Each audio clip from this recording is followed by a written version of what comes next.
Welcome to My Morning Cup, a podcast produced by Costa Media Advisors and brought to you by the generous support of the Tennessee Valley Authority.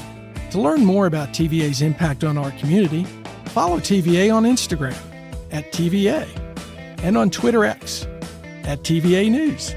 My Morning Cup, where we have interesting conversations with genuine people. I'm Mike Costa, your host.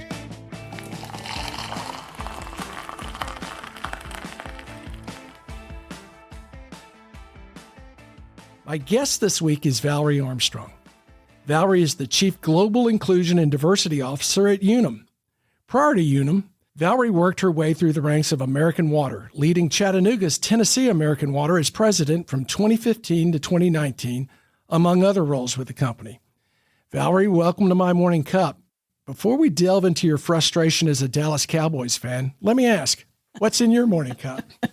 Well, it's a little bit of what I need after the Super Bowl and this football season.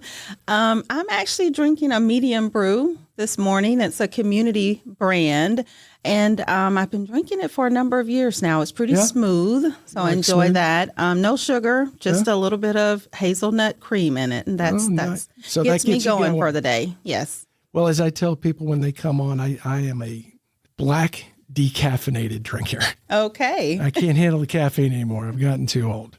Well, I have caffeine and it gets me through the day. I just have one cup. Just one cup? Just the one cup, and I sip on it throughout the day. So I don't mind if it gets a little bit cold. It's still fine for me.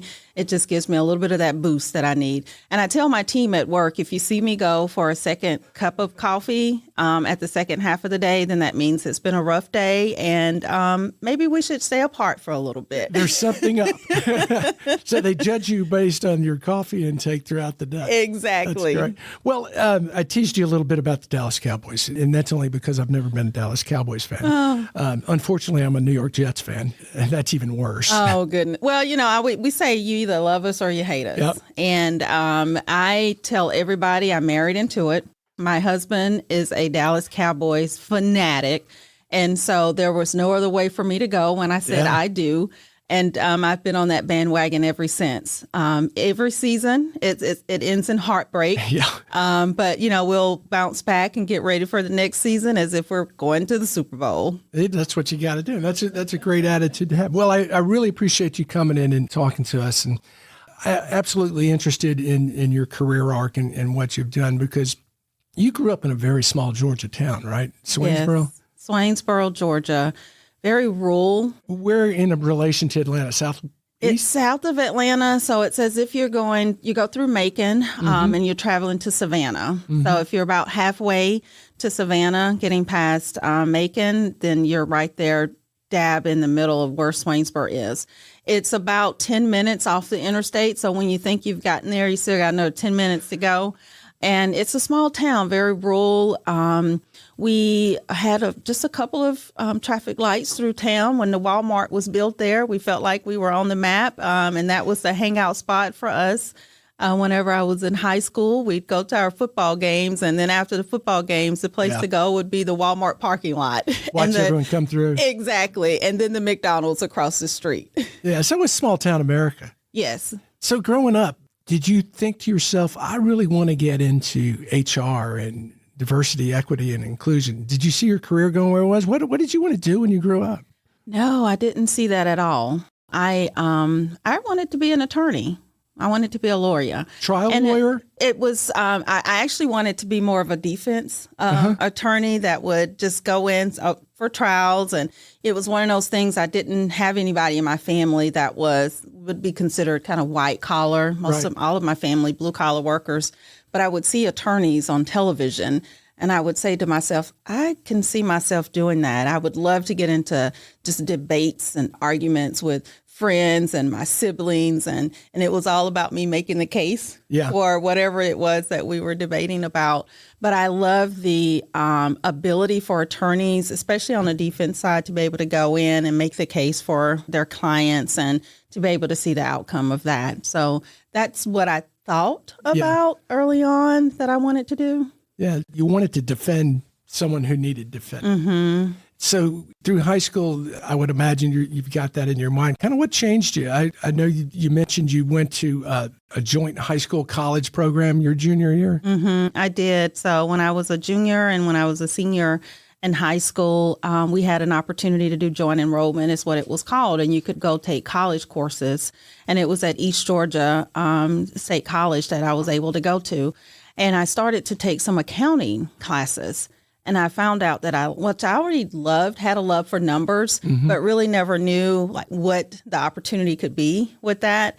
And when I took my first accounting class, and I said, "Oh my goodness, this is for me." I love just all aspects of. Really? I know. It sounds so interesting. I mean, because right? I'm sitting here, I remember taking my first accounting class, going, "Oh my God, I got to drop this class." I loved it. I loved the kind of going in and doing the balance and balancing checks and balances and debits and credits and all of that. So I thought, I definitely would love to be an accountant. Yeah. And so that's the path that I pursued whenever I went to college at Georgia Southern University. And so my plan was get through college and I'm going to be an accountant somewhere, work in a bank or be an accountant, a CPA in a firm. And we'll get to your later part of your career, but I'm sure that prepared you really well for some of the responsibilities you picked up later in your career. It did. And it still does. It still does. Because I think about even in HR, the role that I'm in, if you grow up in that from a career standpoint, you don't get that exposure to P&Ls and being able to actually run a business part of the area. So for me, I have kind of a natural gravitation towards data and numbers and being able to connect the dots.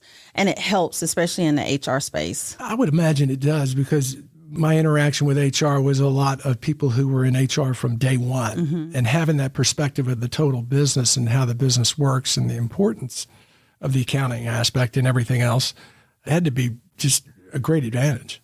I think it has been over the years. And I know we'll talk about this in a little bit, but especially when I moved into my role for president of Tennessee American Water, which was a position that you had complete accountability for your P&L and the bottom line and being able to ensure that you made your budgets on a quarterly basis. And so it was an easier transition for me. I didn't feel like it took a lot for me to kind of understand, well, what does it mean to have a capital plan and these capital dollars over here? But then you've got your operating budget, which is completely different. Yeah. So you go to Georgia Southern, you get your accounting degree. First job, you work for a dentist? Well, I actually worked for a dentist when I was in high school. That was my first job in high school. I was 15 years old, and I grew up in a single parent home. My parents divorced whenever I was around 9 years old. And so my mom, she raised us. It was 4 of us. And my dad also had another son. So I actually have 3 brothers and 1 sister. So altogether it's 5 of us. And so when I was in high school at 15, I was like, I need a job. Yeah. I'd love to be able to make some money. Have your own money? Yes. And then just kind of thinking through the things that we needed in the household and being able to help out there. So the place that we would frequent the most would be the dentist office. And so when I went into the dentist office one day, his name was Dr. Lewis. I said, "Dr. Lewis, I'm looking for a job. Can I get a job?" And he said, "Well, you're 15. I can't give you one now, but when you turn 16." Yeah. And so as soon as I turned 16, I was up there at the office and I asked if I could apply for a job, and he actually hired me. So I worked at the front desk, making appointments for customers or clients and checking them in. I did a lot of filing. So in addition to the contribution you're making to the family and your own money, what did having that job at such a young age, what did that teach you? What do you take with it today? It taught me a lot about just dedication, accountability, and commitment, being able to get to work on time. But I tell you, I was so excited just to have a job and to have money, to be able to help out wherever I could. I actually enjoyed it. I loved everybody that I worked with. And I've been working ever since. So 16 and many jobs since then, but even all the way through high school and college, I've always had that dedication to work. And I think that has in some respect come back, and it's paid its dividends for me, as I've had other opportunities in my career. What was the most unusual part-time job you had working through high school and college? Was there anything that stood out and you said, wow, I can't believe I did that? Not really unusual, because I worked in the dentist office for a couple of years. And then I figured out, okay, I need more hours because they were closed on the weekends. And so there was only a certain amount of hours that I could work. So I ended up applying for a local grocery store. And I worked for Bilo for a couple of years. And I actually worked at Bilo as a cashier, part-time cashier, and had an opportunity to go off to college, which for me was pretty huge in my family. I was the first individual in my family to go to college. And so I transferred there with Bilo. And while I was there, I actually took on a second job. So I worked 2 jobs. And college? In college. I went to school full time. I worked almost 40 hours a week as a cashier. And then I took a night job where I was a sitter. So I would sit for an elderly lady who needed someone to be there with her at night. And so it actually worked out for me because she didn't get up a lot in the middle of the night, and it gave me an opportunity to get my homework done and get ready to get up in the morning and then go to work the next morning and on to classes. But that's almost working 24/7. I did. It was, that was pretty much kind of my life throughout all of the 4 years that I was in college. And for me, it was because I didn't have the luxury of kind of parents who would be able to be there for me and take care of things financially because they had other obligations with my younger siblings. And are you the oldest? I am the second oldest. So I have a brother also. So he and I, he'll probably kill me for saying this, but he stayed back one grade when we were in elementary school. So we were actually in the same grade all the way through middle school and high school. And so we went off to college. Him crazy. It did. He played football. He always said I was the popular girl with the popular crowd. But we both went off to college around the same time. And so I went to Georgia Southern. He went to Valdosta State. Okay. And, younger sister graduated a little bit before he did. So that had to spur him on. So, and I'm just curious because your life experience is different than my life experience. What drove you to do those 3 jobs? I mean, was it, I've got to do this to advance, or was there something that said, you know what, I'm going to take full advantage of this and do everything I can to get to a better spot, for lack of a better term? Well, it was getting to a better spot in life. Yeah. I was determined that I wanted to graduate from college, and my mom had already instilled that in me for so many years. Valerie, I really want you to go to college. This is the way for you to have a better life for yourself. And so in order to do that, I had to work to make pay, to pay. Because you're paying for yourself. I'm paying for everything. And back then, from an insurance standpoint, you can only be on your parents' insurance for a certain amount of years. True. And so I had to have insurance while I was in school. And so I had an opportunity through my job with Food Lion, because Food Lion actually came in and purchased many of the buildings that Bilo was closing down. So that's how I started my career with Food Lion. Okay. And they offered medical insurance and dental insurance to part-time employees. That's almost unheard of anymore. It is. And so I counted that as a blessing to be able to have an income to help me to be able to maintain and get through college, but also to be able to have insurance as well. So I didn't have what you would say the traditional college experience of being able to have a lot of fun and go to the football games and the basketball games, because I was working at a grocery store, and, I would be there checking everybody out as they were coming in from the football game. Well, you were on a mission. I mean, you were determined to do it, and you had to do it yourself. So working at Food Lion, is that that's where you got introduced to Food Lion and then eventually brought you to Chattanooga? It is. And it's really also what took me off being a CPA and an accountant, because I realized as I was working with Food Lion how I truly enjoyed just being there for the public, just the community aspect and meeting a lot of different people and the engagement there. And so I decided as I was graduating from college, I was going to apply. I applied for some jobs at some banks, and I also applied for a job within Food Lion to go into our training department. And they offered me the job to stay with Food Lion, and they relocated me up to North Georgia. So I lived in North Georgia, Jackson, Georgia, for a few years. And then I had an opportunity a few years after that to apply for a couple of jobs, one in our audit department, because I thought, maybe I can get back over here. Makes sense. Yes. And I also applied for a diversity role. So in the early 2000s, Food Lion had a diversity and inclusion That was department. ahead of the curve, wasn't it? It was. It was. We'd done a lot of work in supplier diversity, and Food Lion had made the decision that they were going to add several what they call diversity manager roles across the company to really go in and have conversations, build relationships with communities, and look at product offerings, where the stores were, and look at products that you would want to provide based on your customer base of the communities that you served. So I really enjoyed that role. I was in that role for about a year or so. Then Food Lion had massive reductions in force, and they closed a lot of stores in this area. So my job was impacted. But what came out of that role for me was my passion of volunteering. Yeah. And I got introduced to the NAACP. Yeah. I got introduced to the Urban League and a number of nonprofit civic organizations through that work that I was doing. And I want to get to the NAACP, but before I do, there's a couple of names of schools on your resume that I'm interested. The Harvard Young American Leaders Program, and then you got your MBA from Villanova. Talk a little bit about how you got involved with those and how that, not just how you got involved, but how that's benefited you since you went through those programs. Sure. So those were two great opportunities for me. Both actually presented themselves a little bit later in my career. Okay. So as I evolved and moved into the HR space, I had the opportunity to move to St. Louis, Missouri for a couple of years for a director of HR position. This was around about 2013 for me. And while I was there, I made the decision that I wanted to go back to get my master's degree to school. I'd wanted to go for a while, but I just never had the right time. It just never worked out from a timing standpoint. But while I was in St. Louis, because my husband stayed back here in Chattanooga, I decided I got a lot of free time in the evenings. Doing that commute. Doing the commute, yes. So I researched a number of schools that I wanted to get my master's in, and I knew I wanted it to be in human resources.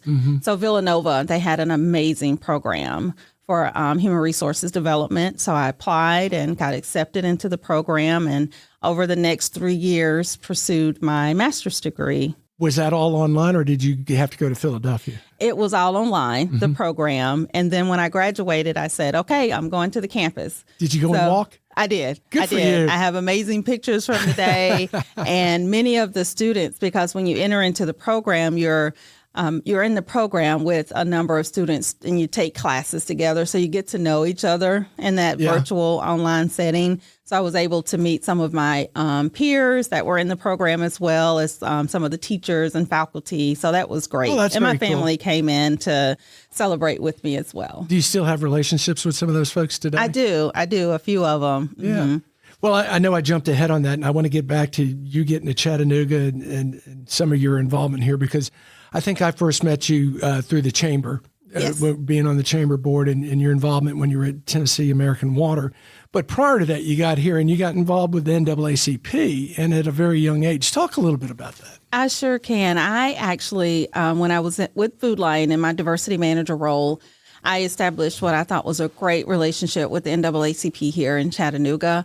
And so I would travel over here and partner with them on some of their community events, and Food Lion would be a sponsor. And so ultimately, when my position was eliminated as a part of those reductions in force that Food Lion had, that's when I entered into a role in human resources. So that's where my transition happened. So you stayed with Food Lion, I stayed but just with in a Food different Lion role. in a different role, and I relocated here Okay. to Chattanooga because I was living in Knoxville at the time.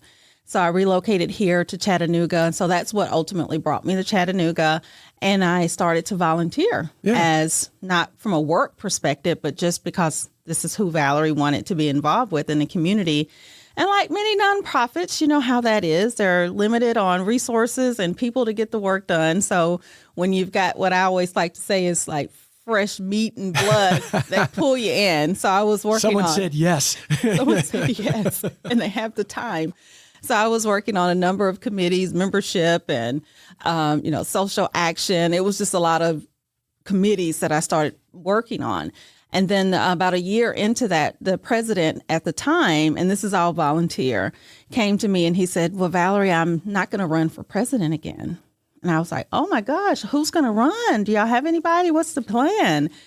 And he said, well, I was thinking about you. Wow. Like, who? Me?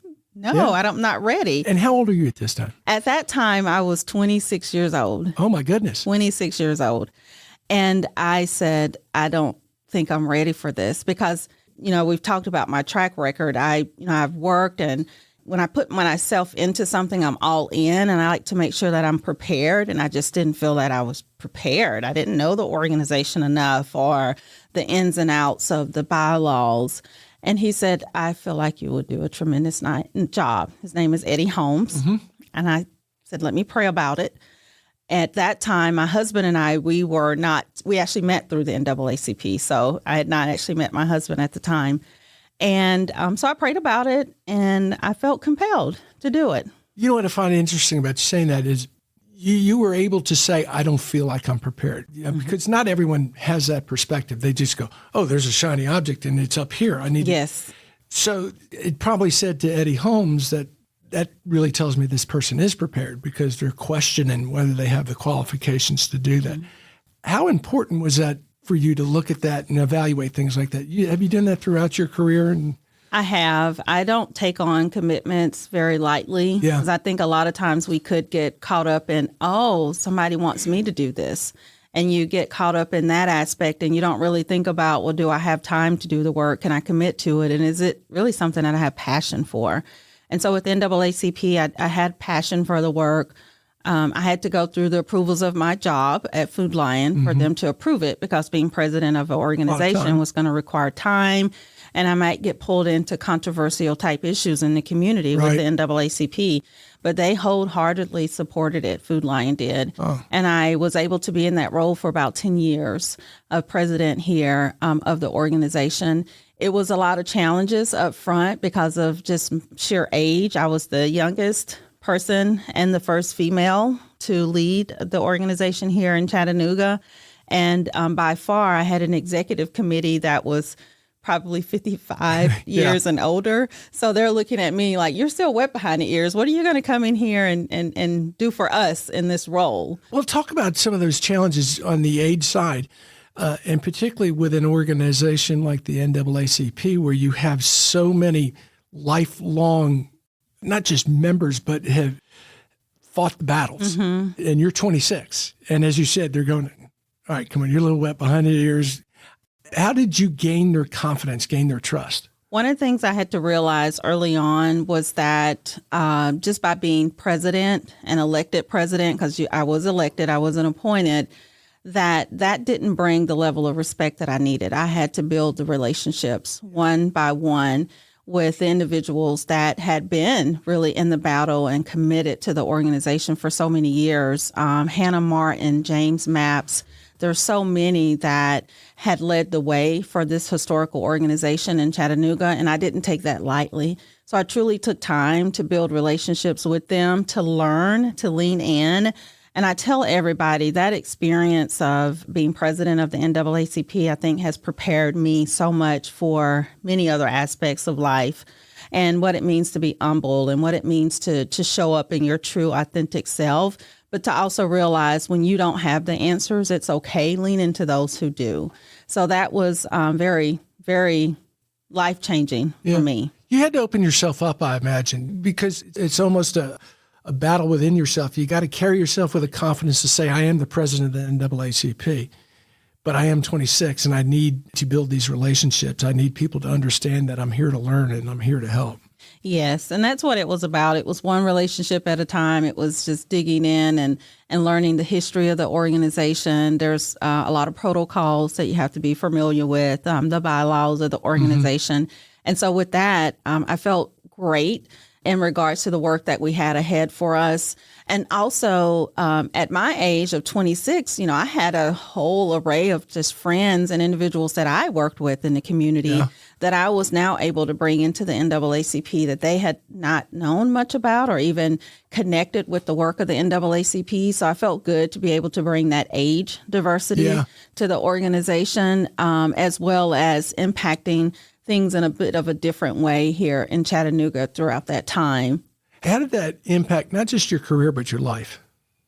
Well, I met my husband through the NAACP, Well, that's pretty big. so that was pretty huge. While I was president here in Chattanooga, his name's Lawrence. He's president of the chapter in Cleveland, Tennessee. Oh, really? So we both were presidents of the NAACP, and that's how we just started working together. Yeah. He was new, I was new, we were learning, and love blossomed is what I like to say.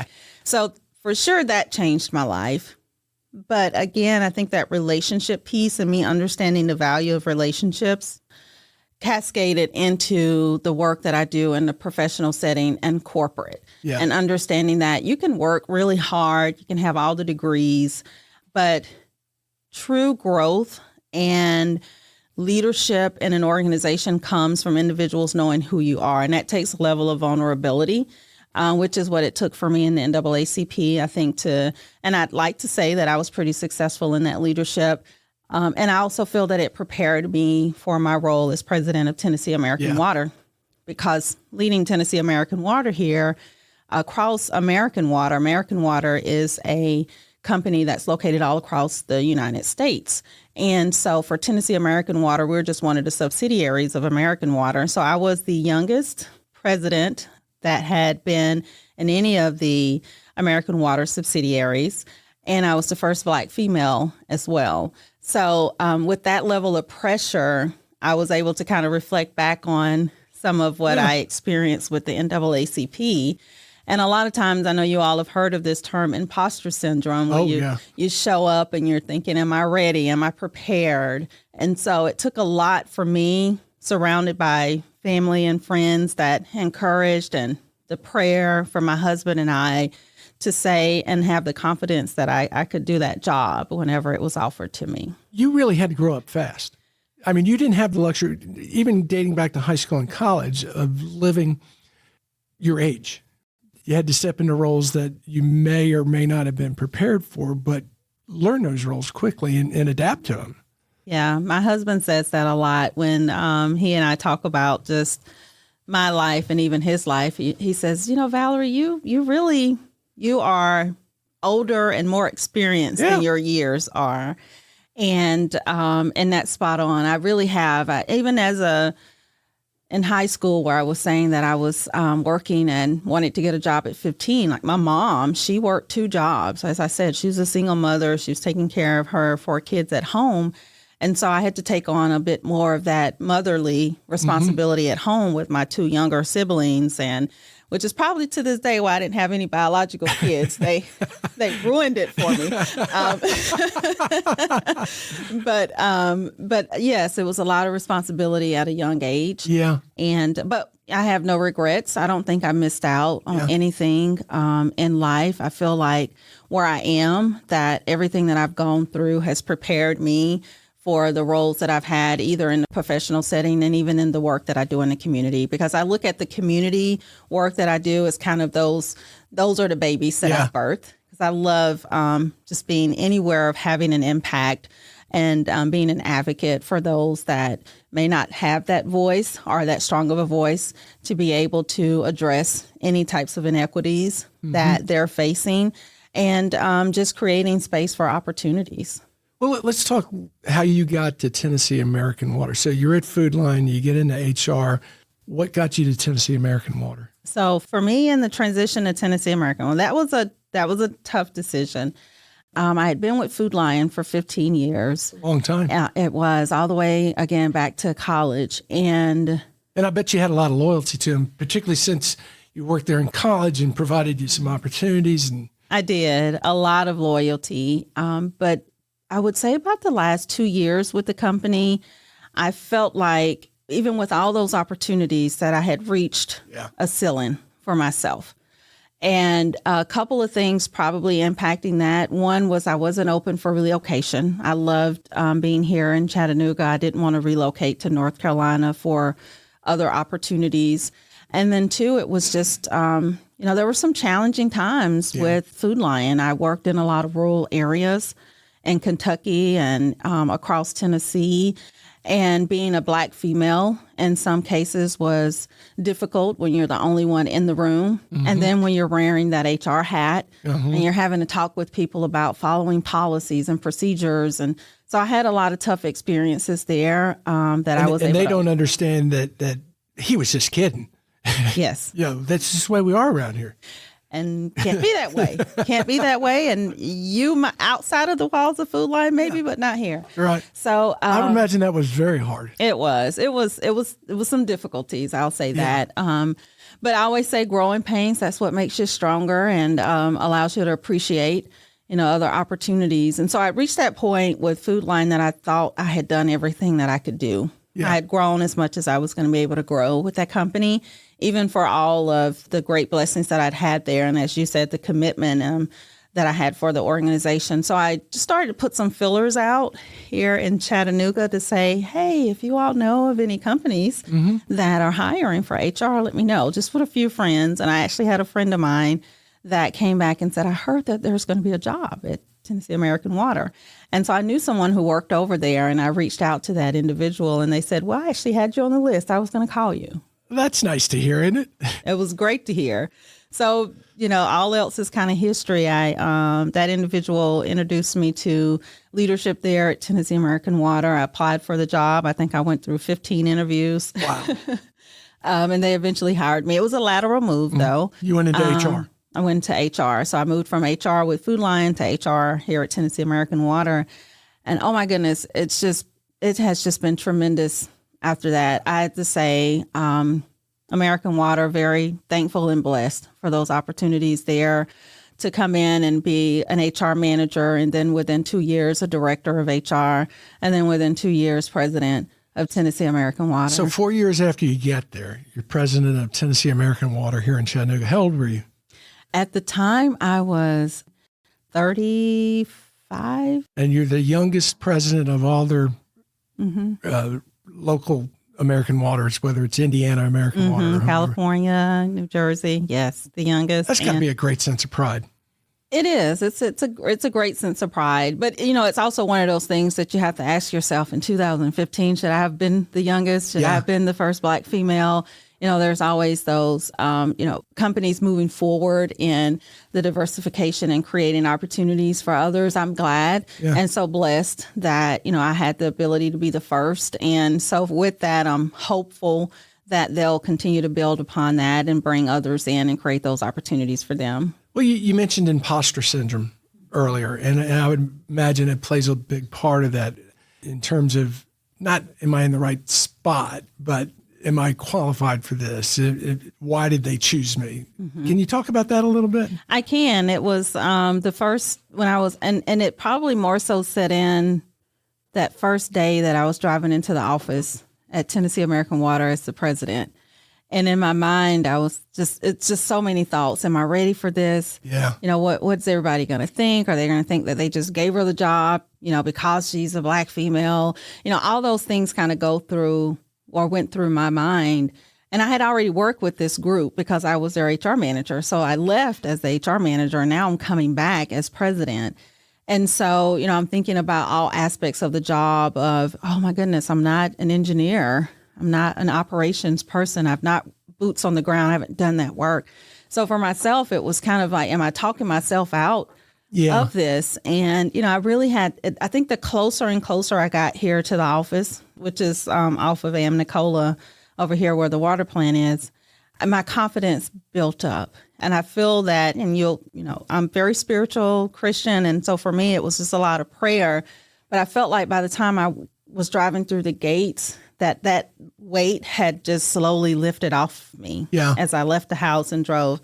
And so by the time I actually parked and I got ready to walk into the front doors of the office there, it was just a completely different mindset of, Valerie, you worked your ass off for this. Yeah. You worked really hard. And while you might not know it all, you know what it takes to get the job done. You've done this.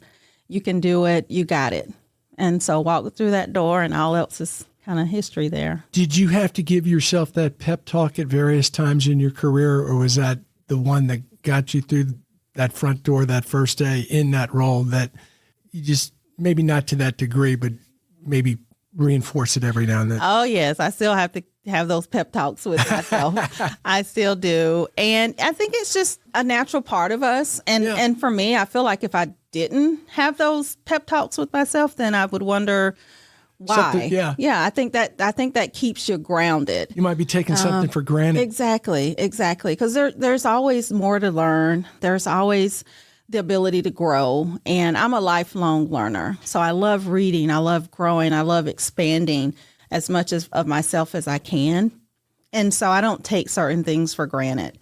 And so those 4 years that I was at Tennessee American Water as president, had a phenomenal team, took a lot away from my experience, again, as being president of the NAACP and understanding that while I don't have all the answers, I need to build a strong team around me that has the experience. And that's really where the success comes from. I'm not an engineer. I'm not expected to be an engineer. I need to hire a great engineer. And I had a wonderful engineering director, a director of operations and communications person and government affairs. And those were the ones who were experts. And what I needed to do was to lean into them to learn and grow for myself, but also give them the capacity to go out and live in their greatness of the experiences and the work that they were capable of doing. That's a great perspective, to realize that it's the team that gets you forward. So you're 4 years president of Tennessee American Water, and they moved you into a corporate role. Am I correct about that? Yes. So I got another tap. I tell you, the last time I actually applied for a job was when I got my HR director job at Tennessee American. So I got another tap on the shoulder for an opportunity at our corporate office. I was asked to move into a vice president role of all of American Water for community development and government affairs. What do I know about government affairs? I don't know. So again, that's that questionable, am I ready for it? Now, the community engagement piece all day, every day, I love that. That's what you do. Aspect of the job. That's me. That's who I am. But the stretch part was government affairs. Yeah. And that's calling on your local politicians, your state politicians, your federal politicians, and putting forth the interests of American Water and their customers. It is. American Water as a water and wastewater utility is highly regulated in all the states that the company is located. And so you've got a regulatory commission that oversees the rates that the water utility is able to charge customers. So there's relationships that must be established there, as well as compliance. And then on the governmental side as well, of ensuring that if there's any policy or legislation that's passed that could negatively impact us, that we're monitoring that as well, because that not just impacts us, but our customers overall.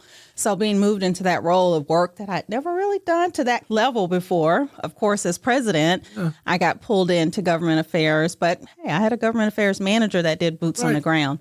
So that was a different experience, but I loved it. Did you? I did. I enjoyed it. And then about a year later, picked up regulatory affairs for the company. So I was leading regulatory and government affairs for the company. And you're in Camden, New Jersey? Well, they gave me the opportunity to stay here. So I didn't have to relocate. No, I traveled a lot. I was probably gone every week somewhere. But after the experience my husband and I had with St. Louis, we made the commitment to each other that wouldn't spend that time apart, because it's so tough on a marriage. And for us, I just said I'd rather do the travel versus the actual relocating. Yeah, no, I get that. So what gets you to Unum? So fast forward, about 3 years into that role with American Water, I got tapped to take on the role at American Water of Chief Inclusion Officer for the organization, the first role that we had for American Water. So I was in that role for about 2 years, but still doing some of the government regulatory affairs work. And for me, I was at that point in life that the travel was a bit more than I wanted to continue to do. It does. It gets old really fast. And so I made the decision, hey, I'm not looking, but I wouldn't be opposed if there's an opportunity. So through some insights and conversations, heard about and you're well known in the community too, through all your community involvement and things you do. That, and I think that's something people, particularly younger folks growing their career, don't appreciate, that it's a lot of your community involvement that builds that network that gets you that tap on the shoulder. It is. So I got a call from an individual that works at Unum, and she said, she didn't directly ask me about the job. She said, hey, we've got this opportunity. If you know someone in your network, you know how that goes. Don't you love that? If you know someone, do you know anyone named Valerie? Yeah, sort of, kind of. And for me, I was kind of oblivious. I didn't even think about it originally for myself, because when she and I was having the conversation, I said, let me put some thought into it. I said, I'll get back with you. Give me a couple of days. And the more I thought about it, I was like, well, this might be a good opportunity for me. And so with that, I ended up calling her back, and I said, let's talk. Let's talk a little bit more about the role. I said, I think I might be interested in it. And she said, oh, my goodness. I never in my wildest dreams thought that you would be interested. Wow. She said, I was hoping, but she said, there's no way Valerie's going to leave American Water. She kind of threw it out there. Yeah, and I bit. And so went through the full interview process. I really appreciate Unum. They're very thorough. We are very thorough in our interview process. So I went through that process and got the job offer and accepted it. My husband and I had already talked about it again, prayed about it. It was the right time. It was the right time for me. And what is exactly the role? It's Chief Global Inclusion and Diversity Officer at Unum. Can you explain a little bit about what that does and why it's important for organizations to do that?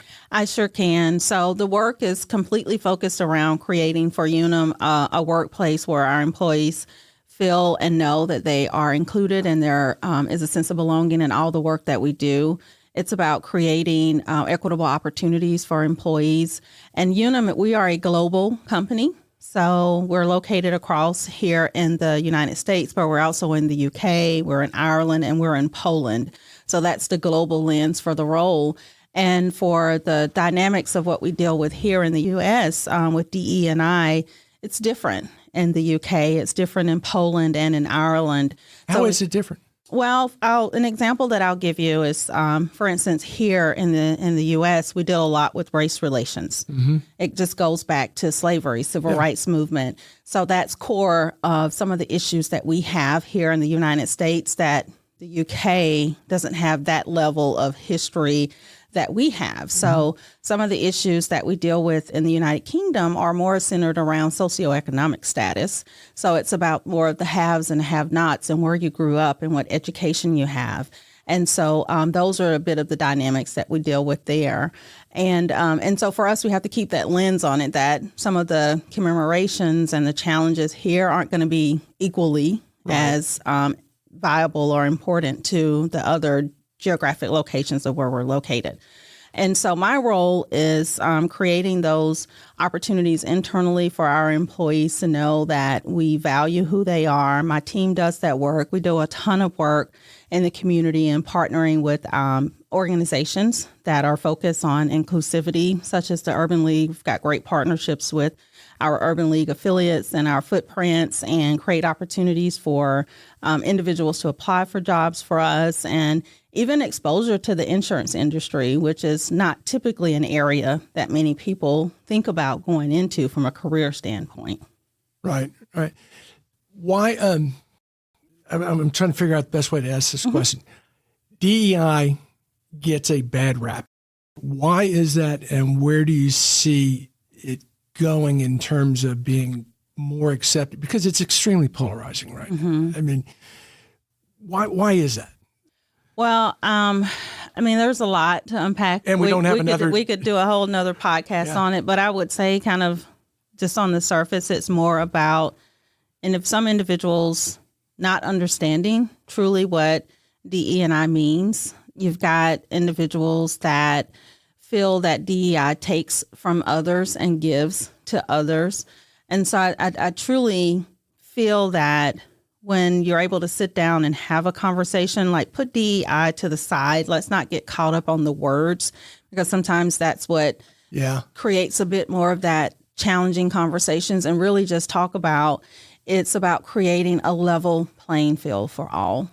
You talked about and mentioned earlier, I have worked my entire life. I didn't have certain opportunities that many of my peers may have had when I was in high school. I didn't have the opportunity to go to the proms and, to really be able to write a check on where I wanted to go to college. It was struggles along the way for me. Thank goodness there were opportunities that were created, but I had to work really hard. And so to be able to do that created, at least for me, a level of appreciation for where I am in life. And I think it's just trying to get individuals to really understand that not everybody has that equal playing field. You don't always start at the starting line with the same resources and tools. And there's nothing wrong with giving someone those tools and resources to help them to be able to move forward. But just because you're giving them those tools and resources doesn't mean it has to come at the expense of others. So really thinking about that and digging into that conversation is where I feel like there's an opportunity to get traction. But what happens a lot of times is that individuals get caught up on, well, what does equity mean? What does diversity mean?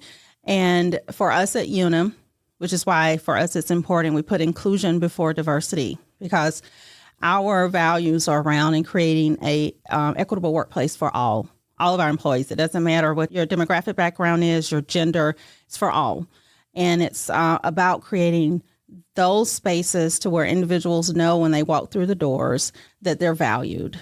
And creating that opportunity then opens the space up for a conversation around diversity and what that means and things along those lines. But that's kind of Valerie's high level. That's so well put. I mean, everyone thinks it's a zero-sum game. If you're going to do this, it's going to hurt me. Well, no. And back to your point of when you took those roles where you weren't an engineer in New Water, you're including more people to help get the job done and do it better. Exactly. And that's what it's about. And sometimes it is about taking a chance on individuals. And for me, like, I didn't check the box for all the jobs that I've had. I didn't check all the boxes, but there was someone who saw something in me and they felt and knew that I would be able to step into that role and leave my own footprint there. And sometimes that's what it takes. It's just taking a chance on someone. Exactly. And we're running out of time, and I got a couple more questions. And one of them is, do you look back on your career and where you are right now and say, wow, that really prepared me for this? Because you've been going through a lot of, am I ready for this? Now that you're at Unum and in this position, all those opportunities really led to being the perfect candidate for this. That makes sense? It does. And I think everything, all the jobs, all the opportunities I've had have truly prepared me for at this point in my life. I don't know what the future holds. Quite frankly, I'm enjoying myself right now at Unum. I'm not looking for another opportunity. No tap? No tap. I'm hoping no tap right now.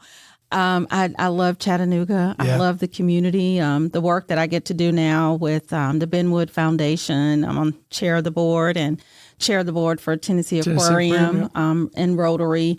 So I'm very selective, though, these days about where I am able to step in and have an impact. I'm very active with my sorority, Delta Sigma Theta Sorority Incorporated. We have a social action committee, so I'm very passionate about voter registration, voter empowerment, voter engagement, and just individuals knowing what what power they have with the vote and being able to get out and express that. Yeah. Valerie, this has been a fascinating conversation, and I really appreciate you coming in to talk to us. Before I get to my last question, I want to remind our listeners who makes all of this possible. Thank you to the Tennessee Valley Authority for sponsoring My Morning Cup. Follow TVA on social media to learn more about its multifaceted mission of service, and visit TVA.com/do good here to explore exciting TVA career opportunities. All right, last question, and you probably know what it is because I ask everyone the same question. What would you tell your 25-year-old self is important for a happy life? To take it all in and enjoy the moments. Don't always feel like you have to be planning for the future. For me, I've spent so much of my life thinking about what's next.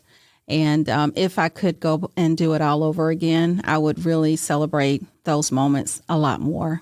Boy, that's nailing it, because I've, and particularly myself personally, over the last 5 years, have gone through that same look back and said, boy, I spent so much time worrying about things that haven't happened yet. Mm-hmm. I got a couple favorite quotes, but one of them is a Tom Petty lyric that says, as sure as night turns to day, most of the things I worry about never happen anyway.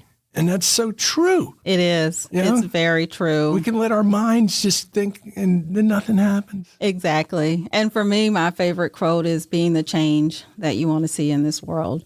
And that's what I live by each and every day. And so that's why I say just celebrating those moments, but knowing that everything, all the decisions that you make, try to do it with impact and do it with meaning. Yeah. Well, I think you live that, because I look at your past, our discussion, all the things you're involved with has been to be that change, and everything you've gotten involved with and all the positive impact. I'm so glad you came in and had this conversation with us. Well, I am as well. Thank you for having me.